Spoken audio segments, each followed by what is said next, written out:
Dear viewers, السلام علیکم ورحمۃ اللہ وبرکاتہ۔ آج ہم علم کے حوالے سے بات کریں گے۔ قرآن کریم میں اللہ تعالیٰ فرماتا ہے سورہ الزمر میں سورت نمبر 39 آیت نمبر 9، اللہ تعالیٰ فرماتا ہے قُلْ هَلْ يَسْتَوِي الَّذِينَ يَعْلَمُونَ وَالَّذِينَ لَا يَعْلَمُونَ، کہ کہو محمد صلی اللہ علیہ وسلم کیا وہ برابر ہیں جو علم رکھتے ہیں، يَعْلَمُونَ وَالَّذِينَ لَا يَعْلَمُونَ، اور وہ جو علم نہیں رکھتے، وہ برابر نہیں ہے۔ جو علم رکھتے ہیں اور جو علم نہیں رکھتے وہ ایک برابر نہیں ہے۔ فردر قرآن کریم میں اللہ تعالیٰ فرماتا ہے سورہ فاطر میں سورت نمبر 35 آیت نمبر 28، اللہ فرماتا ہے انما یخشی اللہ من عبادہ العلماء، کہ خشیت تو کھاتے ہی وہ ہیں وہ بندے من عبادہ العلماء جو علماء ہیں، جو علم رکھتے ہیں۔ اللہ سے خشیت کھانے والے بندے اللہ کہتا ہے کہ وہی کھاتے ہیں۔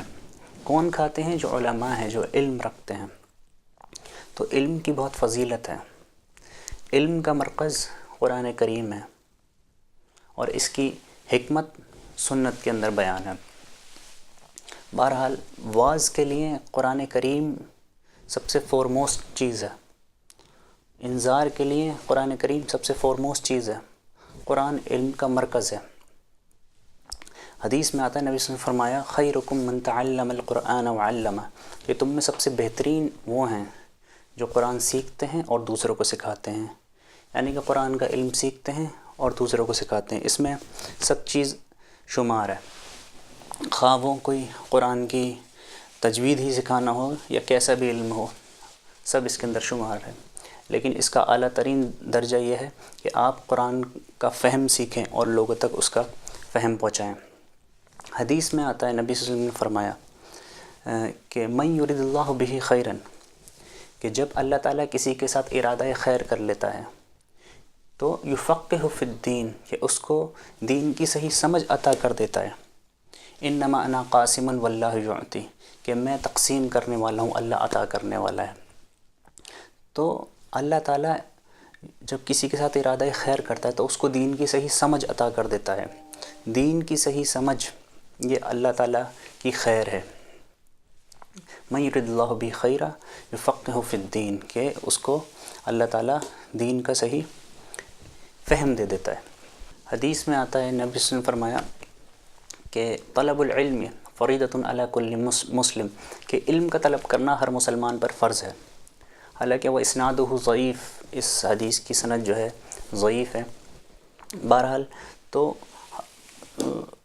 علم کا طلب کرنا ہر مسلمان پر فرض ہے، تو ہمیں چاہیے ہم علم حاصل کریں، قرآن کا علم حاصل کریں، دین کا علم حاصل کریں۔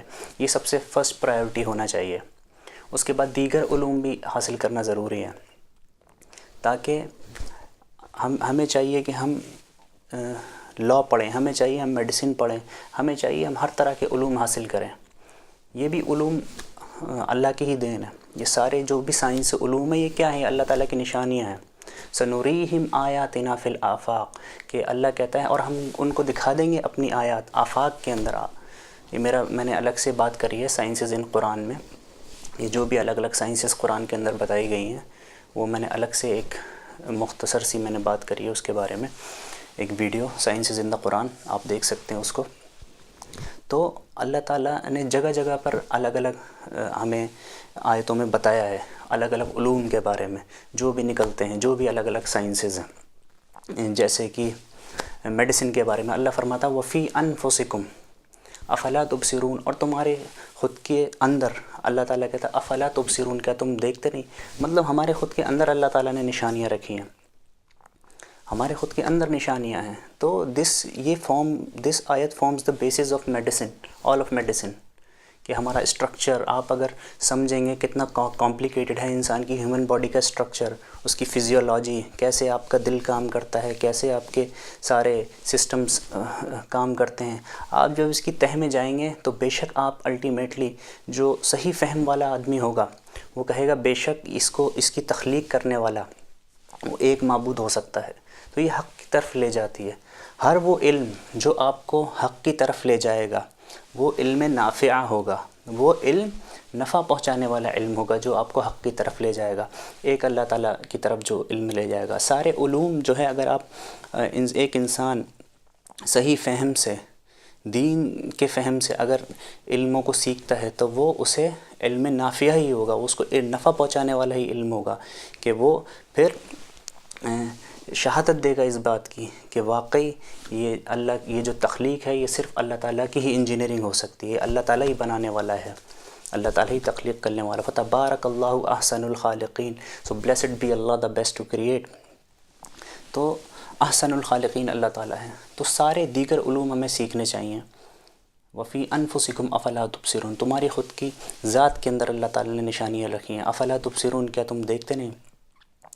تو لیکن یہ علم نافعہ، یہ علم، کوئی بھی ایسا علم، سائنسی علم ہو یا دیگر کوئی بھی علم ہو، اگر وہ آپ کو اللہ تعالیٰ سے دور کرتا ہے، ایک اللہ کی وحدانیت سے آپ کو، کچھ لوگ ہیں جو بہت سائنس والے بنتے ہیں تو وہ ایتھیزم کی طرف چلے جاتے ہیں، کیونکہ وہ صحیح فہم سے سائنس کو نہیں دیکھتے، صحیح نظریے سے وہ سائنس کو نہیں دیکھتے۔ بے شک جب صحیح فہم سے، صحیح نظریے سے سائنس کو بھی دیکھا جائے گا تو وہ بھی بینیفیشیل نالج ہوگی جو آپ کو اللہ کی طرف لے کے جائے گی۔ تو ہر وہ علم جو توحید کی طرف لے جائے، اللہ تعالیٰ کی طرف لے جائے، وہ بینیفیشیل نالج ہے، جو دین کی طرف لے جائے تو وہ بینیفیشیل علم ہے۔ اور ہر وہ علم جو آپ کو اس سے دور کرے تو پھر وہ کے لیے فائدہ پہنچانے والا نہیں ہے، فیض پہنچانے والا نہیں ہے پھر وہ علم۔ تو اسی لیے حدیث میں آتا ہے کہ من یرید اللہ بہ خیرا یفقہہ فی الدین، کہ جب اللہ تعالیٰ کسی کے ساتھ ارادہ خیر کرتا ہے تو اس کو دین کا صحیح فہم عطا کرتا ہے۔ یہاں تک کہ قرآن کے اندر بھی آتا ہے یضل بہ کثیرا ویہدی بہ کثیرا، یہ قرآن سے بھی لوگ بھٹک جاتے ہیں، یعنی کہ قرآن ان کے لیے بھٹکنے کا سبب بن جاتا ہے۔ کیوں؟ کیونکہ ان کو اللہ کی طرف سے ہدایت نہیں ملی ہوتی ہے، ہدایت نہیں ان تک پہنچی ہوتی۔ نبی صلی اللہ علیہ وسلم نے فرمایا کہ فضل العالم علی العابد کا فضلی علی ادناکم، کہ نبی صلی اللہ علیہ وسلم نے فرمایا کہ ایک علم والے کی فضیلت ایک عابد پہ، ایک عبادت کرنے والے بندے کے اوپر اس طرح کی ہے کہ فضلی علی ادناکم، جیسے کہ میری فضیلت تم میں سے کسی ادنا پر۔ تو علم کی بہت فضیلت ہے، اور سب سے پہلے قرآن کا علم اور سنت کا علم، جو نبی صلی اللہ علیہ وسلم کے اقوال ہیں جو قرآن کو ایکسپلین کرتے ہیں۔ تو دین کا مجموعی علم یہ فرسٹ پریفرنس ہونی چاہیے، اس کے بعد اور بھی علوم وہ سیکھے قرآن کے روشنی میں، تو انشاءاللہ سارے علم جو ہے نفع پہنچانے والے ہوں گے۔ تو وہ صحیح نظر سے دیکھے گا اور فردر اس کو توحید ایکسپلین کرنے میں آسانی ہوگی، اور he can use the sciences to explain توحید ایکسپلین کرنے کے لیے سائنس کو یوز کیا جا سکتا ہے۔ جو بھی الگ الگ سائنسز ہیں اس کے بارے میں ڈیٹیل سے قرآن کے اندر اس کی بات ہوئی ہے۔ تو اسی لیے نبی صلی اللہ علیہ وسلم نے فرمایا کہ ایک علم والے کی فضیلت اس طرح سے جیسے کہ میری فضیلت تم میں سے کسی ادنا پہ۔ کیوں؟ کیونکہ he can explain, he can defend, وہ باتوں کو سمجھا سکتا ہے، بتا سکتا ہے، وہ ڈیفینڈ کر سکتا ہے اسلام کو۔ تو اسی لیے ہمیں چاہیے سب کو کہ سب سے پہلے اپنی پریفرنس یہ بنائیں کہ ہم دین کو سیکھیں، جتنا بھی سیکھ سکتے ہیں۔ یہ اللہ تعالیٰ کی فضیلت ہے کہ اللہ ذالک فضل اللہ یؤتیہ من یشاء، یہ کتنا اللہ تعالیٰ کس کو دیتا ہے۔ بہرحال کوشش سب کو کرنی ہے، اللہ نے جیسا فرمایا وجاہدوا فی اللہ حق جہاد، کہ اللہ کی راہ میں جد و جہد کرو جیسا کہ حق ہے جہاد کرنے کا۔ تو ہمیں سب کو چاہیے کہ کوشش کریں زیادہ سے زیادہ دین کا علم اور دیگر علوم بھی حاصل کرنے کے لیے، تاکہ ہم دین کو، اللہ کی جو نشانیاں ہیں ان کو بہت اچھے سے اور اچھے سے ان کو سمجھ پائیں، اللہ کی آیات کو۔ یہ مختصر سی میں نے علم کے حوالے سے بات کری ہے، انشاءاللہ فردر اور دیگر اس سے ریلیٹڈ چیزوں کے بارے میں باتیں کریں گے۔ السلام علیکم ورحمۃ اللہ۔